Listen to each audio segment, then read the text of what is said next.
میں اکثر اپنی کزن کے گھر جایا کرتی تھی۔ وہ نرسنگ میں ڈیوٹی کرتی تھی۔ وہ مجھے اکثر اپنے ہاسپٹل کا کوئی نہ کوئی واقعہ سنا دیتے۔ ان کے گھر گئی تھی، انہوں نے مجھے چائے پلائی اور ساتھ میں شورما منگوا لیا۔ بہت دیر تک بیٹھ کے گپ شپ لگائی۔ پھر اچانک انہوں نے اپنے ہاسپٹل کا واقعہ میرے ساتھ کچھ یوں بیان کیا، جس کو سن کر میں بہت حیران ہوئی کہ دنیا میں ایسے بھی لوگ ہوتے ہیں۔ انہوں نے بتایا، میرے ساتھ ایک اسٹاف نرس تھی، کافی عرصہ سے میرے ساتھ ڈیوٹی کرتی، جس کی زندگی میں کچھ ایسا حادثہ ہوا۔ جب انہوں نے مجھے بھی بتایا تو میں بھی ایک دم سے چونک گئی تھی، اور وہ کسی لڑکی سے بہت زیادہ محبت کرتی تھی، جس کے لیے اس نے اپنی زندگی میں بہت سے رشتے داروں اور پیاروں کو چھوڑا تھا۔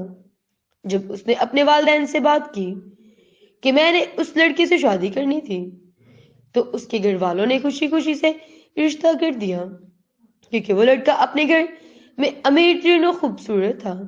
جب گھر والوں نے رشتہ کر دیا، اس کے چند ماہ ایک ایسا حادثہ ہوا جسے سن کے ہم پریشان ہو گئے تھے۔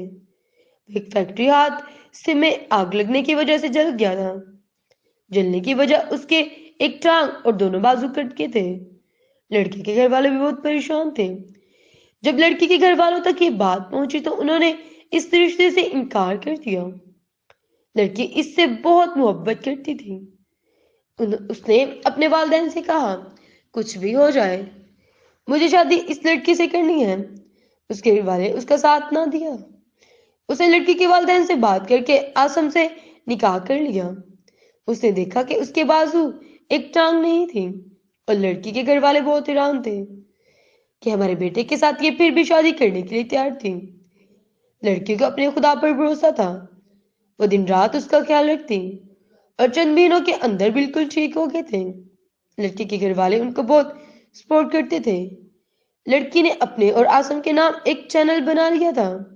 وہ چینل کچھ ماہ کے اندر ہی لاکھوں کروڑوں میں پہنچ گیا۔